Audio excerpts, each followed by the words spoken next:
নমস্কার। দেশ ও সুহাস চ্যানেলে প্রত্যেককে আবার একবার স্বাগত।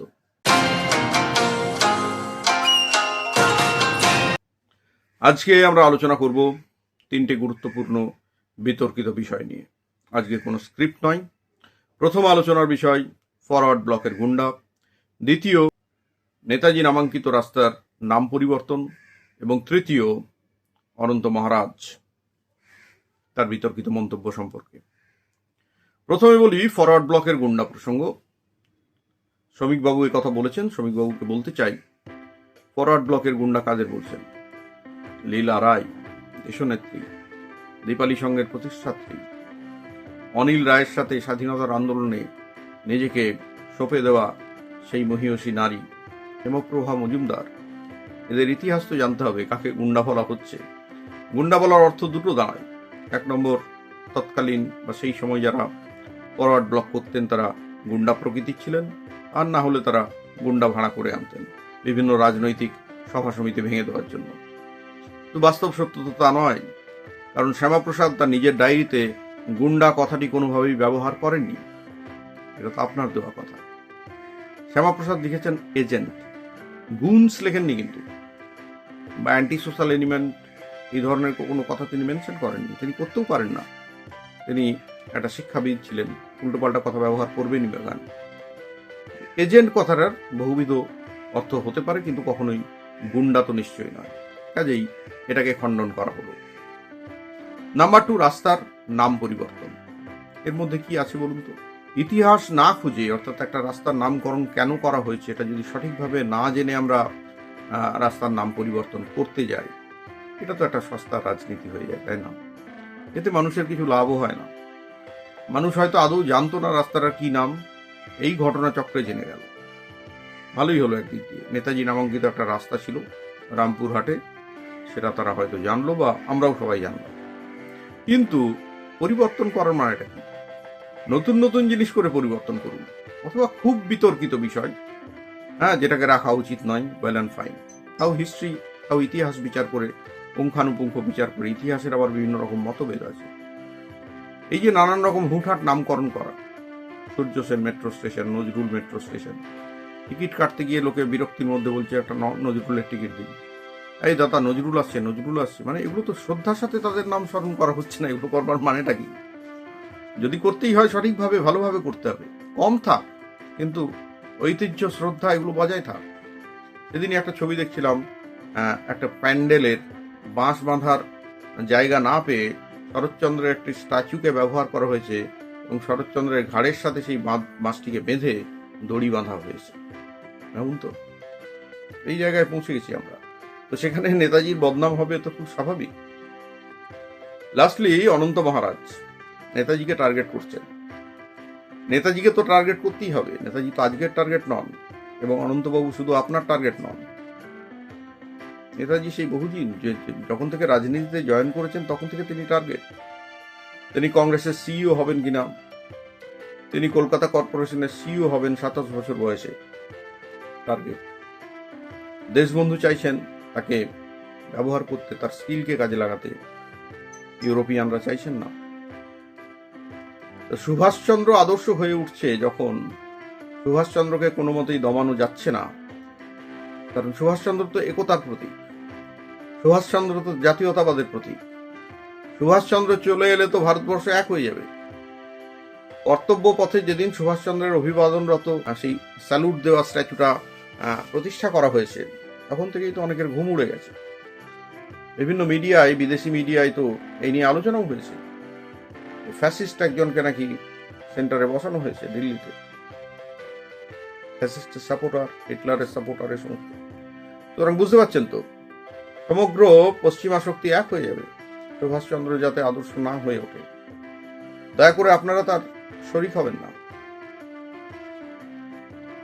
আমরা কিন্তু কোনো মহারাজার বিরুদ্ধে নই, বিশেষত পুরনো যারা রাজা, যাদের অবদান আছে কুচবিহার শহরে, কুচবিহার আমতাপুর রাজ্যের সেই রাজারা নিশ্চয়ই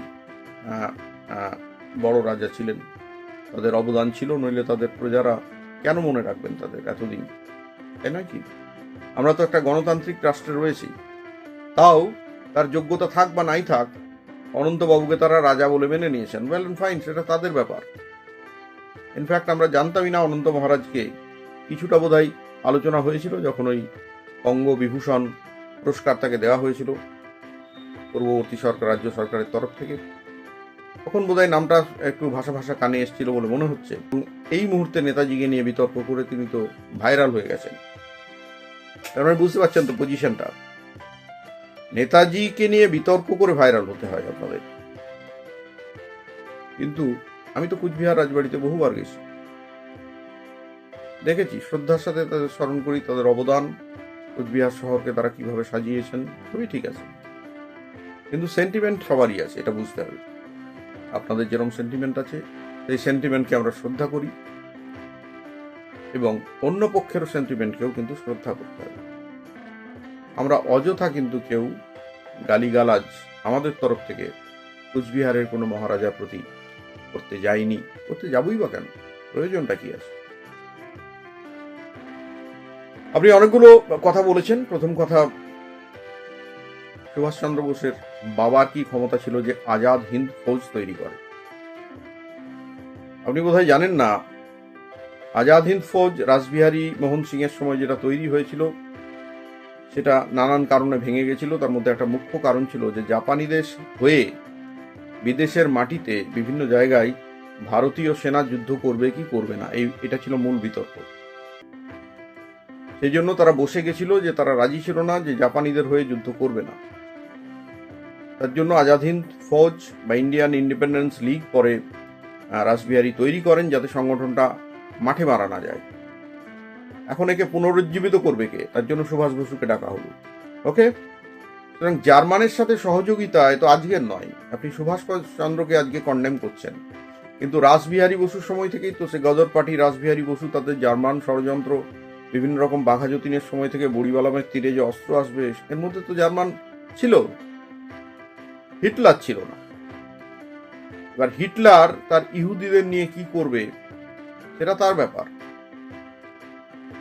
এবং হিটলার, মনে রাখতে হবে, হিটলারের খুব প্রশংসা আমি না করলেও, হিটলার কিন্তু একটা প্রায় মরে যাওয়া জাতিকে তিনি জাতীয়তাবোধ দিয়ে জাগিয়ে তুলেছিলেন। কিছু ভুল সিদ্ধান্ত ছিল, রাশিয়াকে আক্রমণ করা।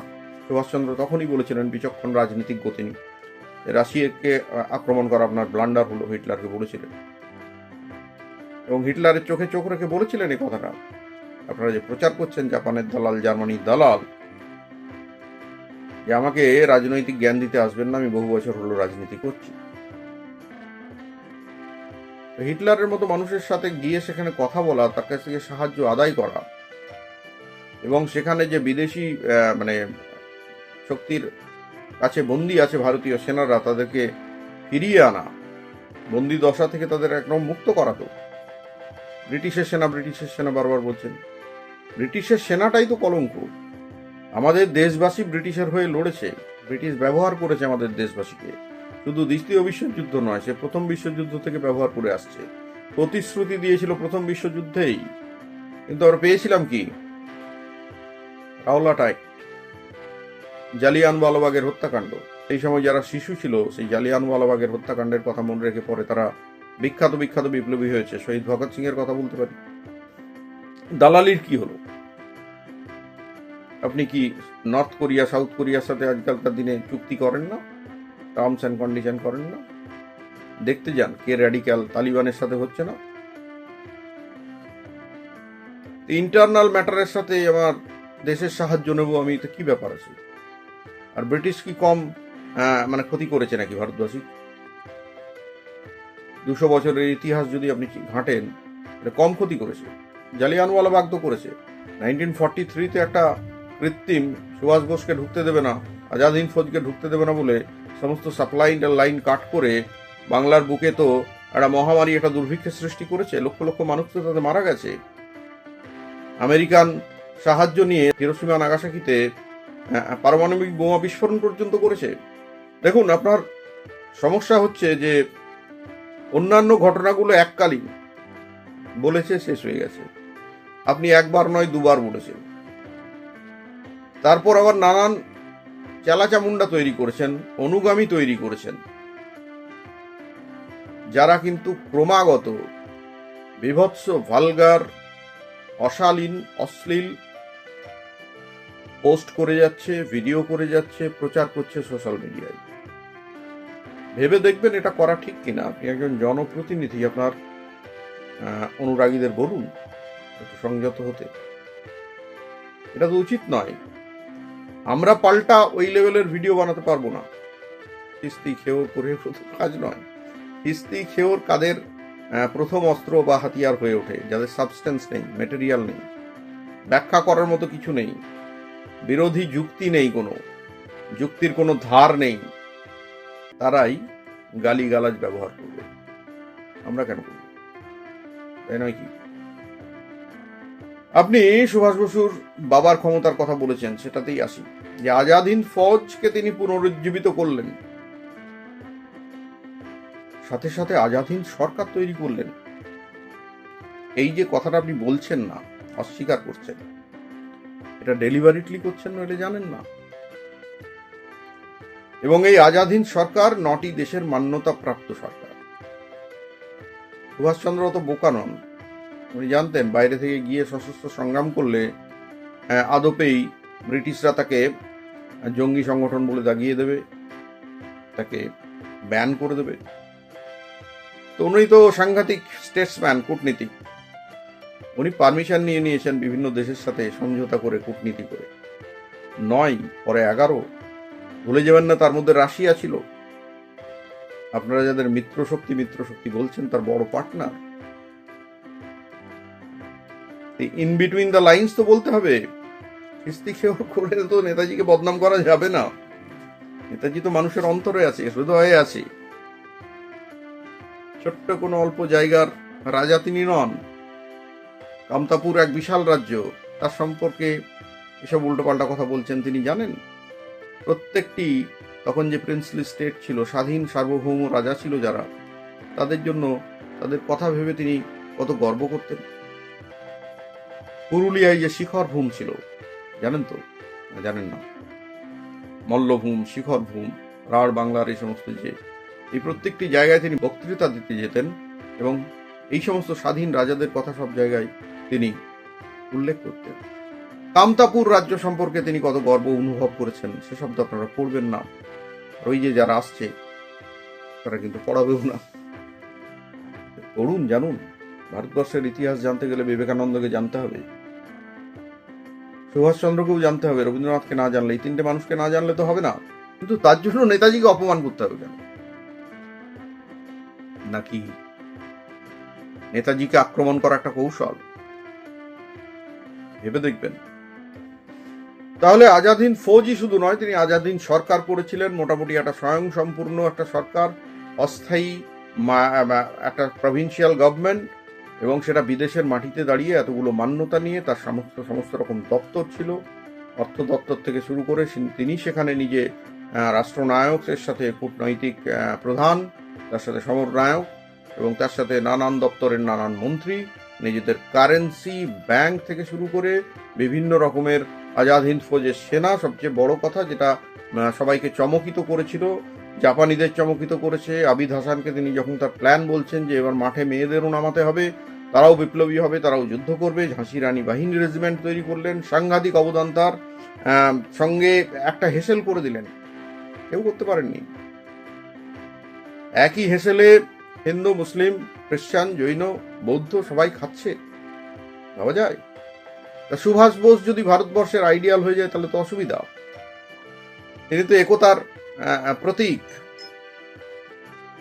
তিনি তো সবকিছু ভুলে দেশপ্রেমের কথা বলেছেন, বাকি সব পরে, সেই স্বামীজির কথাকে অনুসরণ করে, যে আগামী 50 বছর তোমরা ভুলে যাও, সমস্ত দেবদেবীর পুজো ভুলে যাও, তোমাদের একটাই মাত্র আরাধ্য, এবং সেটা হলেন ভারত মাতা। কার বদনাম করছেন? বদনাম করলে তো নিজেই অপমানিত হয়ে যাবেন, তাই না? দেখুন চারিদিকে আওয়াজ উঠে গেছে। এই আওয়াজ আরো বেশি করে ওঠা উচিত বলে আমার মনে হয়। আর কি বলেছেন? তার কি ক্যালিবার ছিল, কি সম্পত্তি ছিল? তিনি বংশ পরম্পরায় সম্পত্তি পাননি, ঠিক আছে, কিন্তু মানুষ তো তাকে উজাড় করে দিয়েছিল। সোনা দানা থেকে শুরু করে একটা বৃদ্ধা মায়ের গল্প আছে জানেন? তার শেষ সম্বলটুকু নিয়ে এসছে। শোনেন তো সেসব কথা, আজাদ হিন্দ ফৌজের কত সম্পত্তি ছিল না ছিল। কাজে এই কথাগুলো কেন বলছেন, না জেনে নাকি জেনে বলছেন ইচ্ছা করে, যাতে সুভাষচন্দ্র বিশ্বাসী এবং অবিশ্বাসী এই দুই দলের মধ্যে লড়াই করে দেওয়া যায়, তাহলে একটু রাজনৈতিক ফায়দা তোলা যাবে, তাই তো? সারা জীবন রাজনৈতিক ফায়দার কথা ভাবলে হবে? রাজনৈতিক ফায়দার কথা ভেবে, এই রাজনৈতিক ফায়দার কথা ভেবে তো সুভাষচন্দ্রকে আলাদা করা হয়েছে, কেউ টিকতে পারেনি। সুভাষচন্দ্র আজকে স্বমহিমায় নিজে উদ্ভাসিত হচ্ছেন। সুভাষচন্দ্রকে আটকে রাখা যাবে না। নেতাজি সুভাষচন্দ্র বসু নিজের মহিমায় উদ্ভাসিত হচ্ছেন, আবার বলছি, এবং আবারও বলছি, তাকে টার্গেট করা হচ্ছে। কারণ সবাইকে ফেলে দিয়ে, সবার কথা আমি বলছি, গান্ধীজি থেকে শুরু করে প্রত্যেকের কথা। ইভেন গান্ধীজিও চমকিত হয়ে গেছিলেন আজাদ হিন্দ ফৌজের এই কথা শুনে, যে তারা একসাথে এক হেসেলের খাবার খেত। তাদের কোনো ধর্মীয় জয় শ্রীরাম বা নারায় তকবীর ছিল না, তাদের ধর্মীয় স্লোগান একটাই, জয় হিন্দ। প্রত্যেককে সেই বলে সম্বোধন করত। তো তিনি তো একতার প্রতীক, তাকে তো টার্গেট করতেই হবে। ভারতবর্ষকে ভেঙে না দিলে ধান্দা চলবে কি করে? ভাবা প্র্যাকটিস করুন। জয় হিন্দ, বন্দে মাতরম, জয় নেতাজি সুভাষচন্দ্র, তোমার চরণে শতকোটি প্রণাম। সর্বধর্ম সমন্বয়, একতা, এই প্রশ্নগুলো নতুন করে আবার মাথা চাড়া দিয়েছে। নতুন করে আবার ভাবতে হচ্ছে যে আন্তর্জাতিক চক্রান্ত চলছে ভারত ভাগের, সেই চক্রান্তকে রুখতে গেলে নতুন করে আবার রামকৃষ্ণ বিবেকানন্দ সুভাষচন্দ্রকে